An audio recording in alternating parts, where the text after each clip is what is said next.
بسم الله الرحمن الرحيم عن ابن عباس رضي الله تعالى عنهما قال قال رسول الله صلى الله تعالى عليه وسلم لأشج عبد القيس إن فيك خصلتين يحبهما الله الحلم والأناء رواہ ترمذی۔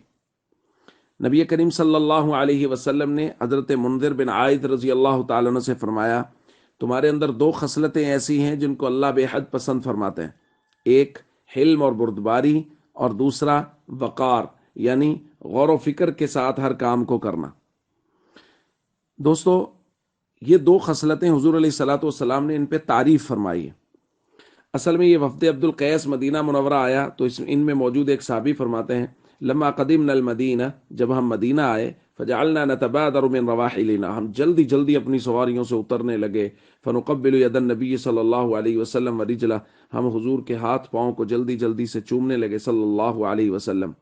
وانتظر المنذر، لیکن منذر انتظار کرنے لگے، پھر وہ گئے، انہوں نے اپنے کپڑے بدلے، غسل کیا، وضو کیا، اور نبی کریم صلی اللہ علیہ وسلم کی خدمت میں حاضر ہوئے۔ تو اس وقت نبی کریم صلی اللہ علیہ وسلم نے فرمایا، آپ میں دو خصلتیں ہیں جن کو اللہ پسند کرتے ہیں، ایک ہے حلم، یعنی اگر آپ کے ساتھ کوئی زیادتی بھی کر رہا ہے تو آپ اس کو معاف کر رہے ہیں، اس کا بدلہ زیادتی سے نہیں دے رہے،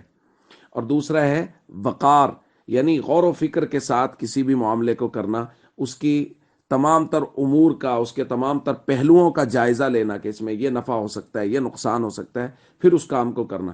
ایسا نہ ہو کہ بس پہلے کام کر دیا اور پھر دیکھا ہو اس کے تو نقصان ہو گیا، اس کو پسند نہیں کیا گیا، بلکہ غور و فکر کے ساتھ کسی کام کو اختیار کرنا، اس کا حکم دیا گیا اور اس کو پسند بھی کیا گیا۔